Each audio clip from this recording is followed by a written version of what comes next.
content naman po tayo sa ating panibagong video. Ang content natin ngayon ay ating pagpapatuloy ang tungkol sa Genesis chapter 1 verse 26. Ito po ang ikalawang bahagi ng ating content na ang Diyos hindi nagkabahabahagi. The undivided God. The Father is God. The Son is God.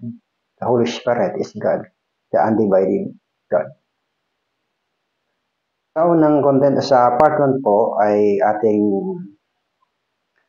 pinag-usapan. Aking ibinahagi sa inyo ang tungkol sa paglikha ng tao at kung saan ang tao kinuha ng pattern. So ating napag-alaman na ang tao ay nagmula sa pattern sa mukha ng Diyos na may anyong tao. At yun nga ang ating pinangasus. Dito, ating pag-uusapan ang agreement ng Diyos sa kapwa Diyos bago nila likhain ang tao. Kaya sabi ng salita ng Diyos sa Genesis chapter 1 verse 26, at sinabi ng Diyos, lalangin natin ang tao sa ating larawan, ayon sa ating wangis. So dito, makikita natin na at magkaroon sila ng kapangyarihan. So, lilikhain ang tao ayon sa kanilang larawan, ayon sa kanilang wangis, at magkakaroon ng kapangyarihan. Power to rule, power, dominion. So dito ating makikita na yung pamamahala at kapamahalaan ng tao ay bahagi sa plano ng Diyos. Ngunit kailangan nating makita yung kasunduan ng Diyos na bago nilalikhain ng tao, kailangan ang bawat isa ay mananatili anuman ang kahihinatnan ng tao. Kailangan anuman ang kahihinatnan ng tao, ang Diyos Ama na nagplano, ang kanyang plano at layunin ay kinakailangan niyang ingatan, pagpalain at ingatan. At ang Panginoong Jesucristo naman ay ano man ang mangyari sa tao, masugamak man ang tao sa kadiliman, siya yung magiging liwanag ng tao. At anuman ang pangangailangan ng tao, siya yung magiging biyaya mapagbigay. So ang Holy Spirit naman, anuman ang kahihinatnan ng tao, mananatili siyang nakaantabay, nakatunghay. Lagi siyang nagmamasid, kaya ang sabi ng salita ng Diyos sa Chronicles 16, chapter 16 verse 9, the eyes of the Lord run to and fro. Parito. Na nagmamasid. Sino yung may pusong may pagkakatiwala sa Diyos? So, kinakailangan nating makita kung ano yung divine agreement between God and God. May katiyakan tayo na dumanas man tayo ng sigalot sa buhay dahil meron pong kaaway ang ating kaluluwa. Yun ay si Satanas ang kanyang kampo ng mga demonyo. So dito natin makikita na kapag dumanas tayo, sabi tayo sa Panginoon, tulungan mo ako. Ako yung nilikha. Ayon siyang wangis. So, kinakailangan natin makita yung divine agreement ng Diyos. At ang divine agreement ng Diyos sa tao na kanilang nilikha. Na anuman ang mangyari sa tao, naroon ang Diyos. So, dito makikita natin na yung divine agreement ng Diyos sa kapwa Diyos na ang bawat isa ay may tungkulin na kailangan nilang gampanan anuman ang posibleng mangyari sa tao. So dito, hindi nagkamali ang Diyos sa pagbalangkas ng mga panuntunan na ito sa Genesis chapter 1 verse 26. So yung pagbalangkas ng Diyos na kailangan anuman ang mangyari sa tao, tapat ang Diyos, tapat ang Ama, tapat ang Panginoon Kristo, tapat ang Holy Spirit na kailangan nilang suportahan ang tao. Kailangan silang maging tapat sa kanilang tungkulin. Kaya naman ang nakita ng Diyos na nagkasala si Adan at ang kaawa-awang kalagayan ni Adan na nawala ang glorified robe of righteousness ng Diyos, glorified robe of heaven. Nagsuot sila ng dahon panapi sa kanilang mga katawan. Nakita ng Diyos, binisa ng Diyos ng balat. So, ang balat na pwedeng ipantakip, gawing pambalot sa katawan ng tao, balat ng baka, mas maganda ang balat ng baka dahil mas matibay, magaan, manipis. Sa ngayon, pinakita ng Diyos ang kanyang katapatan. Pinakita ng Ama ang kanyang plantewin na kailangan niyang i-preserve ang tao sa kabila ng tao ay nahulog sa kasalanan. Kailangan serve ni Jesus ang tao, bagamat ang tao ay masugamak sa kadiliman, na paragang wala siyang lakas na magiging biktima ng kaaway, naroon siya. At siya yung magiging liwanag sa kadiliman ng tao, at siya yung magiging biyaya. Ano man ang sitwasyon ng tao. Iyon din ang Holy Spirit. Kaya naman, dito ating makikita yung divine agreement ng Diyos para sa tao. Yun yung dapat nating malaman. Dahil ito ay para sa atin. Yung divine agreement between the Father, the Son, and the Holy Spirit na para sa tao, yun yung dapat nating malaman. Sapagkat mapalad tayo kapag nalaman natin yun. Halimbawa na ibinigay sa akin na karanasan ng Diyos. Ang karanasan ito ay nakakita ako ng vision. At sa vision na ito, ang rainbow ay natayo na napakaliwanag ng kanyang kulay, napakatingkad. At bigla na lang may lumingkis na ulap ng kadiliman na hugis ahas. Simula sa baba hanggang sa nawala. At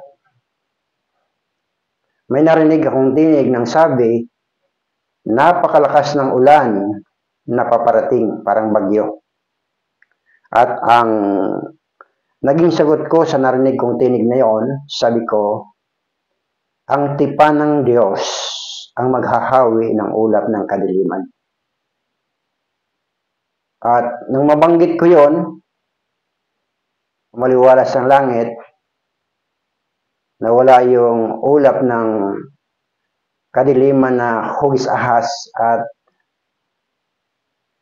wala din na rin ang rainbow at ako'y nagising.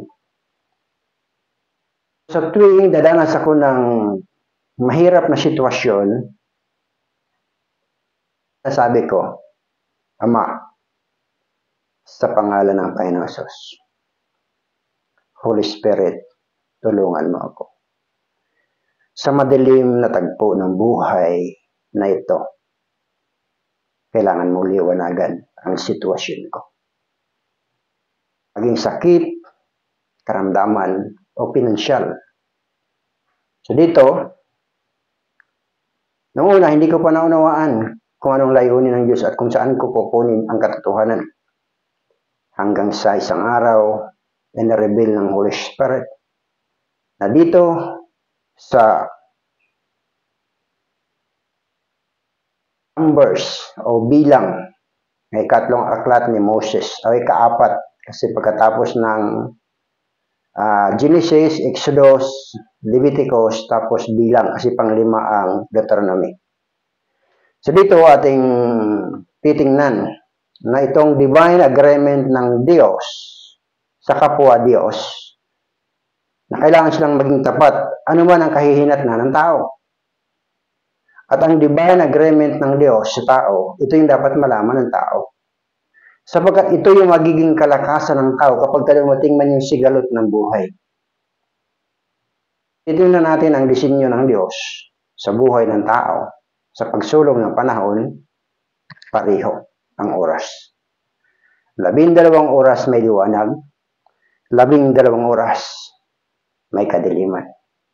So kapag dumating yung kadiliman, at tila balisa tayo na hindi natin alam, may Diyos na tayong malalapitan. Dahil kapag nalaman natin na ito pala yung divine agreement ng Diyos, bago nilikha ng Diyos ang tao, at ito ang magiging kalakasan ng tao laban sa kaaway ng kanyang kaluluwa. Ng kaaway na ito ay lumaban sa Diyos. At ngayon nilalabanan ang nilikha ng Diyos at nagiging biktima niya ang nilikha ng Diyos. Ngunit nang dumating sa tamang kapanahunan, ipinahayag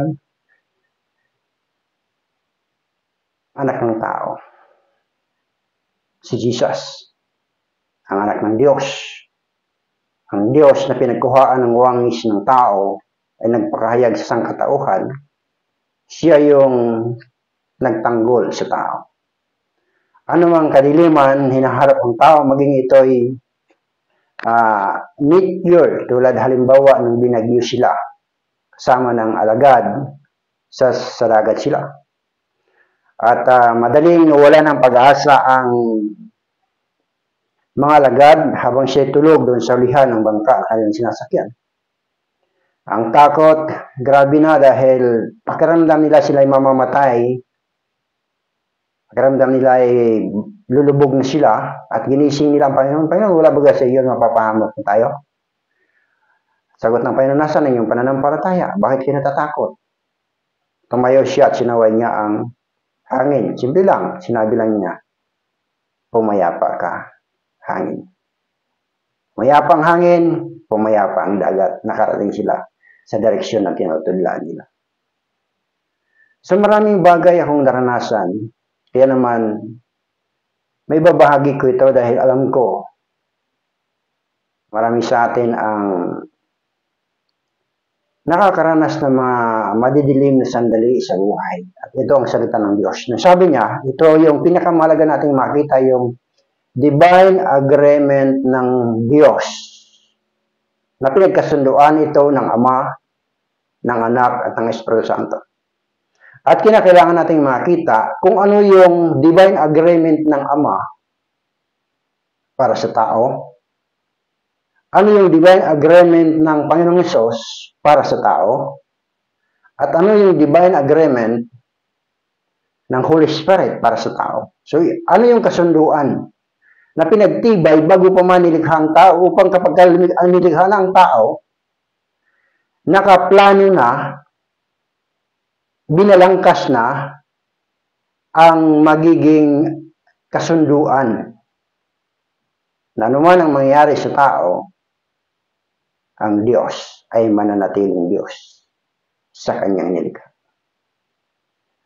At ito ang salita ng Diyos dito sa bilang. Nanggalhin ako ng Diyos sa 50 days of prayer and fasting noong 2003 na ang salitang ito ay binigyan ako ng Diyos ng malalim na pagkaunawa. Binuksan ng Holy Spirit ang malalim ng mga bagay sapagkat ang Diyos ay nagsalita. Nag-utos kay Moses. Ito ang sabi niya. At sinalita ng Panginoon kay Moses na sinasabi, salitain mo kay Aaron at sa kaniyang mga anak na sasabihin, sa ganitong paraan, babasbasan ninyo ang mga anak na Israel. Inyong sasabihin sa kanila. Ito, kung inyong papansinin, kung inyong tutanghayan ang inyong Bible, sa cellphone man or sa written word, kung meron kayong Bible, makikita natin dito, isang verse, isang Panginoon at pagkasalaysay kung ano yung kasunduan. Nang buksan sa akin to, hindi limitado na ang salitang ito ay sinalita lang ng Diyos para sa mga Israel.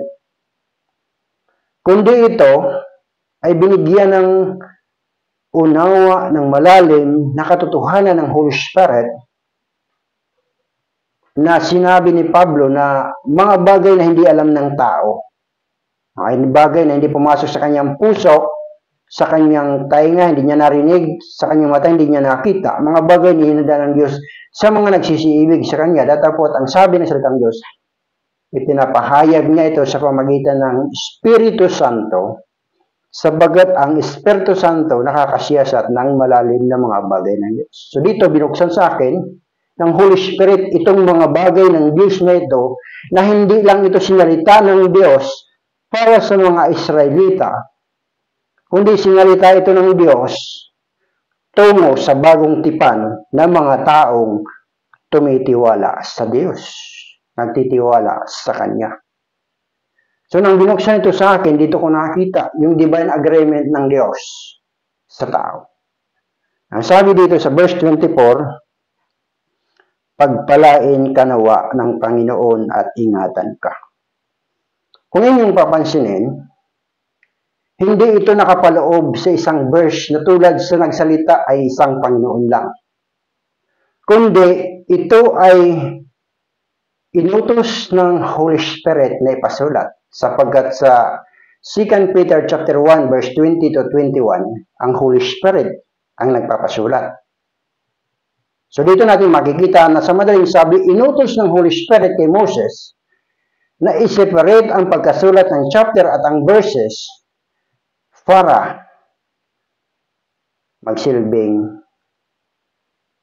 lay o clue para maunawaan at maipaunawa ng Diyos yung kasunduan ng Ama, kasunduan ng Anak, at ang kasunduan ng Holy Spirit para sa tao.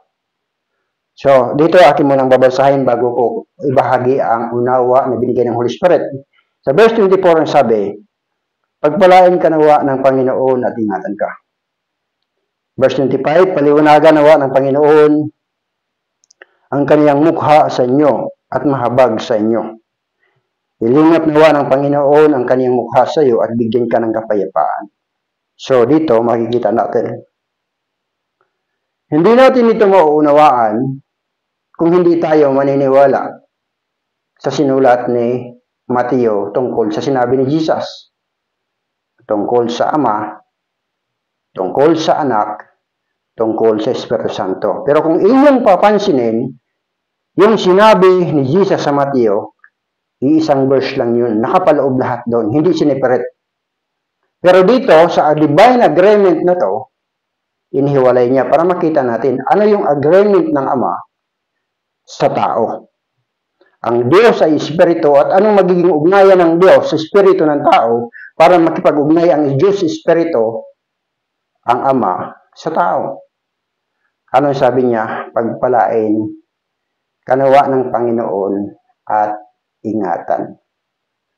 Ano ang pagpapalain ng Diyos Ama? Ang kanyang plano at layunin.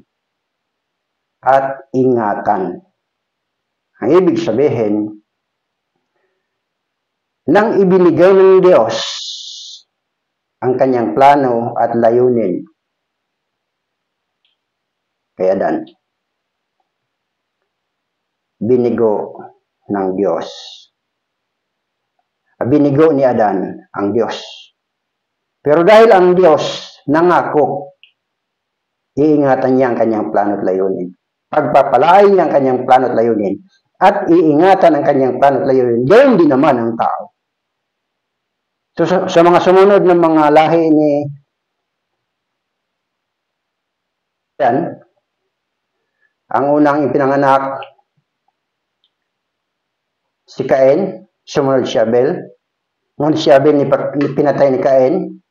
Kung inyong papansinin, ang kwento ni Cain hanggang doon lang. At si Cain ay ginawing halimbawa sa lumang tipan, sa bagong tipan. So dito makikita natin na sa ikatatlong anak, ni Adan na si Seth. Dito natin makita na mula kay Adan, kay Seth, hanggang kay Noah, dumating ang pag-iingat ng Diyos sa tao. Meron nyo? Kung walang divine agreement ng Diyos sa tao, pati si Noah patay. Dahil may agreement ang Diyos sa tao, kailangan ng Diyos ingatan ang kanyang plano at layunin. Kailangan ng Diyos ingatan ng tao. Ang tao na nagtataglay ng plano at layunin ng Diyos. Dahil ang Diyos ay tapat sa kanyang tungkulin, ang Ama ay tapat sa kanyang tungkulin, sa kanyang agreement o kasunduan bago likhain ng tao, na-preserve ang tao. Dahil ang tao na nagtataglay ng kanyang plano at layunin, pagpapalain niya at iingatan niya. Pangalawa, na ang Israel, ibinangon ng Diyos sa pamamagitan ng tanda, simula at kabalaghan, sinangkapan ng kapangyarihan. Ngunit, dumating din ang punto, binigo ang Diyos. Ngunit tapat ang Diyos sa kanyang plano at layunin sa Israel. Hanggang sa ngayon, iniingatan ng Diyos, kaya may bansang Israel na ang Diyos, Ama, ang may likha, may akda sa kanya. At ang Diyos Ama ay mayroong divine agreement sa Israel. Hanggang sa kasalukuyan, nag-e-exist ang Israel. Naging isang bansa. So dito makikita natin yung divine agreement ng Father, divine agreement ng anak ng Panginoong Hesus at ng Holy Spirit. So ang ikalawang agreement ay ito.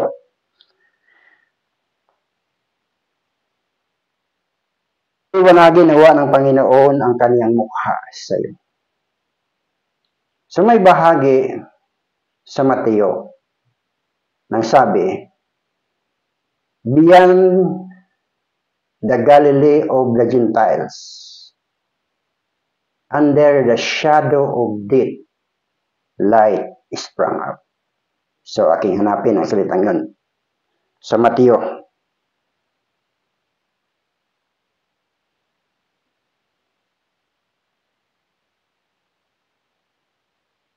Matthew chapter 4.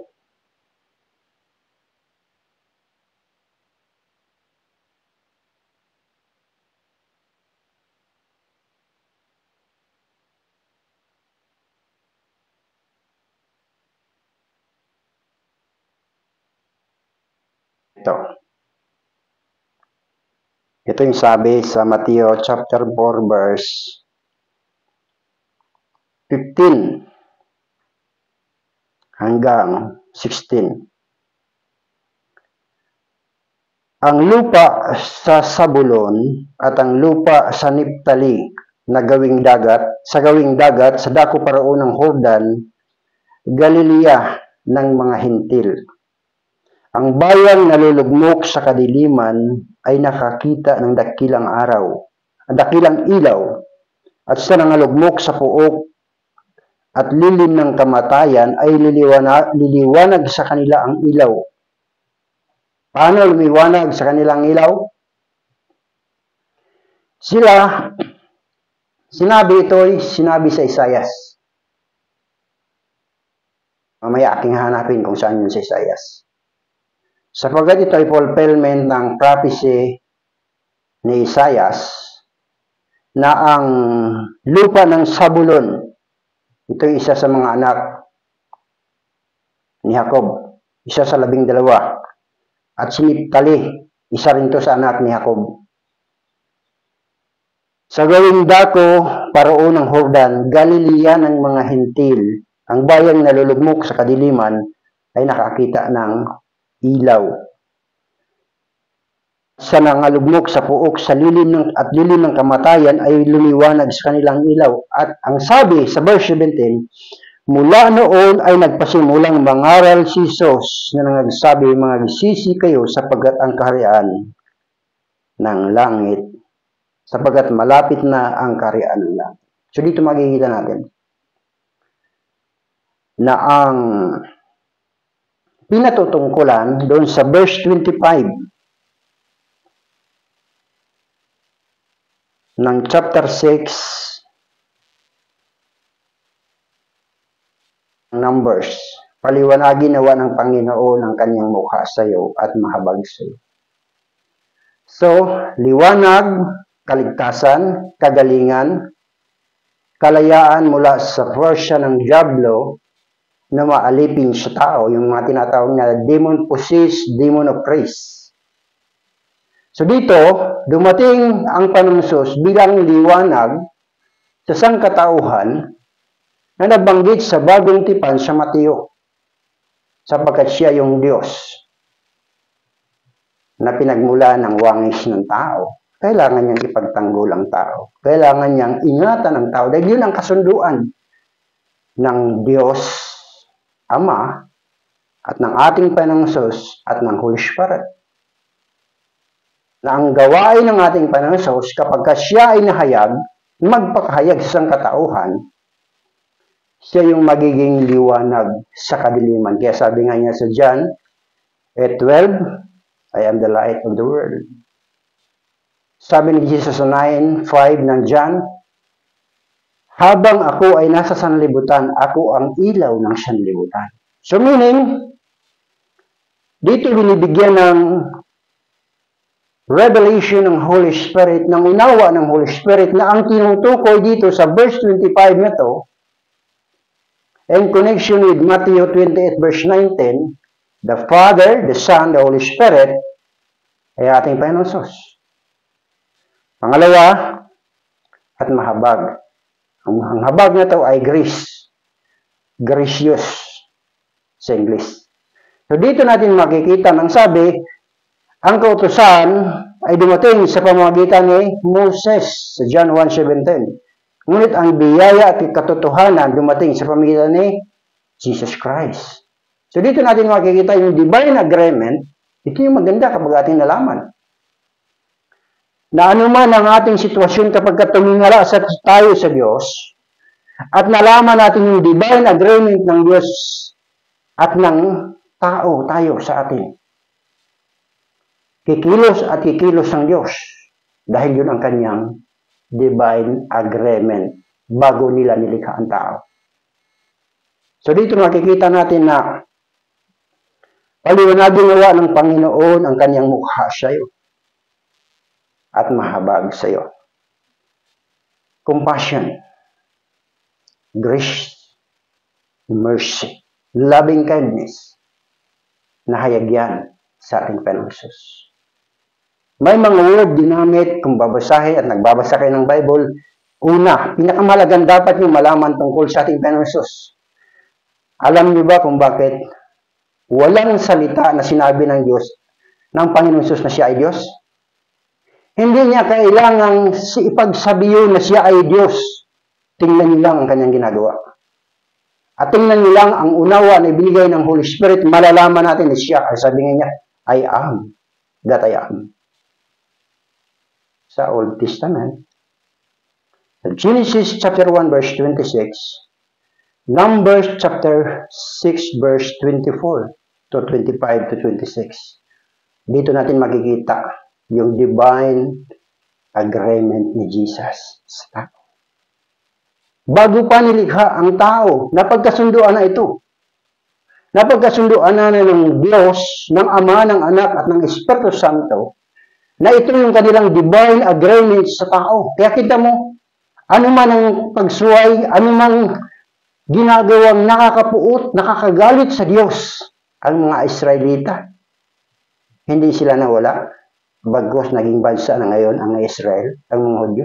Dahil God is faithful to His divine agreement. So yun yung ating dapat malaman. Yun yung dapat nating makita. Yun ang content natin. Malalim na mga bagay ng Diyos. So dito, nasa Panginoong Jesus na tayo. Ang ikatlo, ito tungkol sa Holy Spirit. Once, dumaing tayo sa Kanya. Holy Spirit, in the name of Jesus. Tulungan mo ako. Makikita natin. Liliwanagan ng Diyos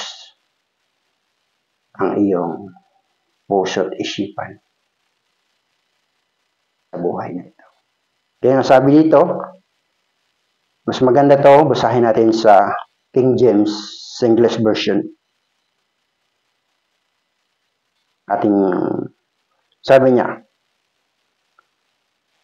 the Lord lift up His countenance upon thee and give thee peace. So dito tayo. Alam niyo ba ang Holy Spirit? He is the God of power, authority, and dominion. Alam niyo ba na ang Holy Spirit ay mayroong sariling mga sundalo na hindi nakita kailanman Lucifer. This is the secret, this is the deep things of the Holy Spirit. Kung titingnan natin ang Holy Spirit sa Acts chapter 2, ang palatandaan na dumating siya sa mga alagad is fire. Holy fire, tongue of fire. Apoy, dila ng mga apoy. Dila ng apoy. Kung titingnan natin siya, pupunta muna tayo sa spiritual warfare sa langit. Kibagbaka si Lucifer sa langit. Ayon sa kalkulasyon, ayon sa mathematician ni Satanas, bibigyan natin ng 100% ang bilang. 75% nakuha ni Satanas ang mga anghel at sumunod sa kanyang kalikuan. Sa madaling sabi, 25% na lang natitirang tapat sa Diyos ng mga anghel. Yung 75%, sumunod na sa kanya. Dito yung kalkulasyon, isa laban sa 3, tiyak ang pagkapanalo. Kaya nung nakuha na ni Lucifer, nagtakda siya, kaya na natin itong talunin ng Diyos. Kunin natin yung dapat natin kunin ay isa-isaya. Ang hindi alam ni Lucifer, the unseen forces, the unseen army of the Holy Spirit. Anong sabi? Riding in the chariots of fire. Ito sa natural. Nagalit ang hari ng, tingnan natin muna. 2 Kings chapter 6. Ito yung hari ng Syria. Nalaman ng hari ng Syria na mayroong isang propeta sa Samaria. At ang Samaria, ito, nandito yung kaharian ng Israel. At bawat balak ng hari ng Syria na iambos ang hari ng Israel, nasa sabat na nalalaman ni Prophet Elisha at sinasabi sa hari na huwag kang dumaan sa lugar na yan dahil may ambush na gagawin. At ng bises, palpak lahat ng plano ng ambush ng hari ng Syria. At nabalisa siya, sabi niya, may traitor sa atin.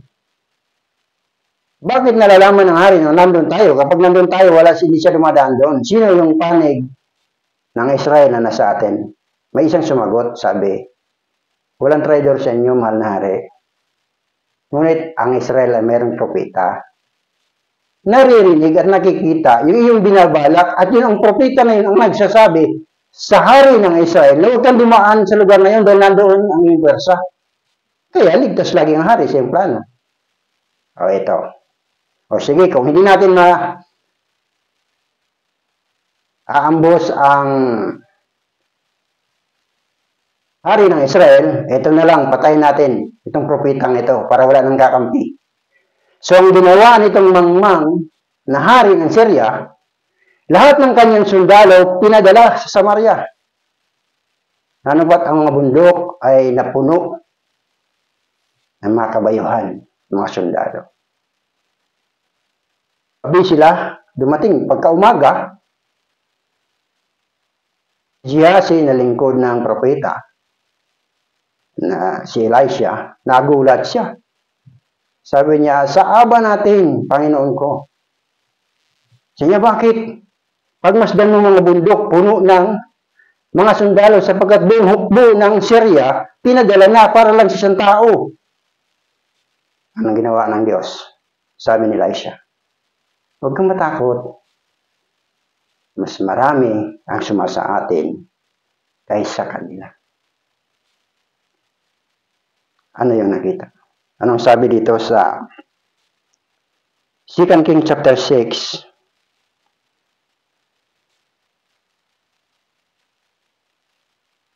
So, ang sabi ni Gehazi sa verse 15, and when the servant of the man of God was rising early and gone forth, behold, the host compassed the city, both horses and chariots. And the servant said unto him, alas, my master, what shall we do?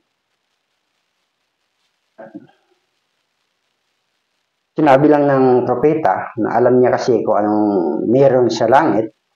Sabi niya, fear not, for they that be with us are more than they that be with them. Huwag kang matakot, kung marami sila, mas marami yung kampi natin. At nanalangin siya, Panginoon, buksan mo nga ang mata ng binatang ng taong ito. Verse 17, Elisha prayed and said, Lord, I pray thee, open his eyes that he may see. And the Lord opened the eyes of the young man, and he saw, behold, the mountain was full of horses and chariots of fire. This is the armies of the Holy Spirit unseen to the angelic being. So, dito natin makikita na itong unseen armies of the Holy Spirit riding in the chariots of fire. Ito yung nagbigay kapayapaan sa langit, tinalo si Satanas. Kaya ang sabi dito, kung babalik tayo dito sa Numbers chapter 6 verse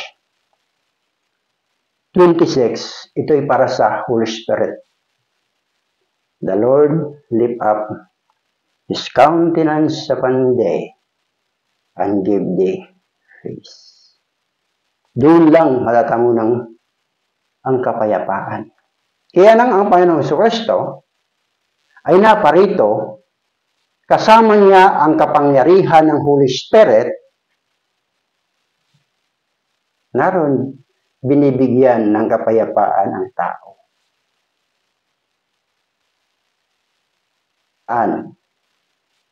Paano naging balisa ang isang babae na 12 years nang dinudugo inaagasan?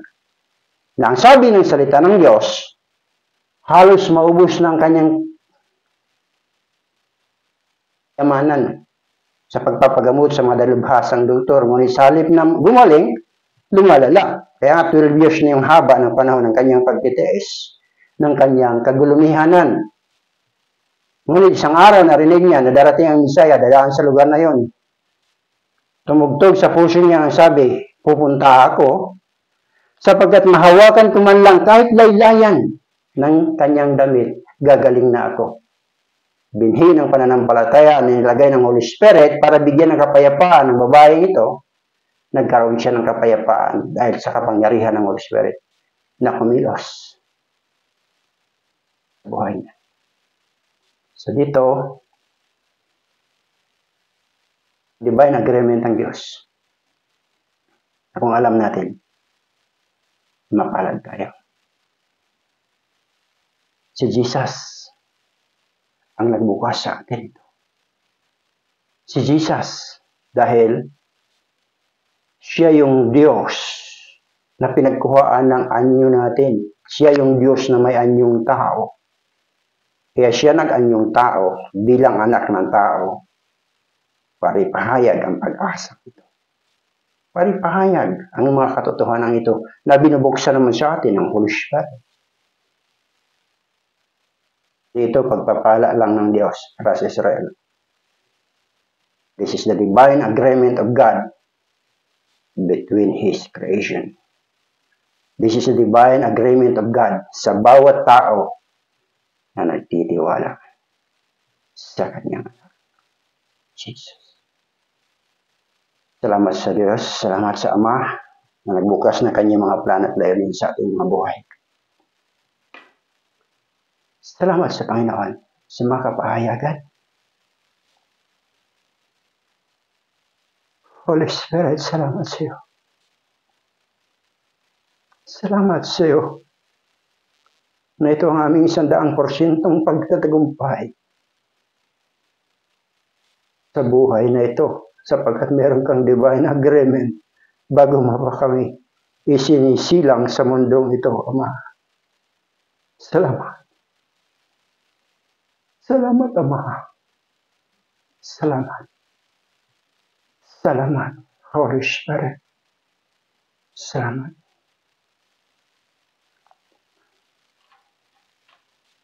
Salamat sa Diyos sa mga katotohanan na Kanyang ibinigay sa atin. Salamat sa revelation. Salamat sa Ama sa Kanyang divine agreement. Kaibigan, kung hindi ka pa nakapag-subscribe sa aking YouTube channel, please huwag kalimutang mag-subscribe. At pindutin na ang notification bell upang ikaw ay maging updated sa pag-upload natin ng mga malalim na mga bagay tungkol sa Diyos.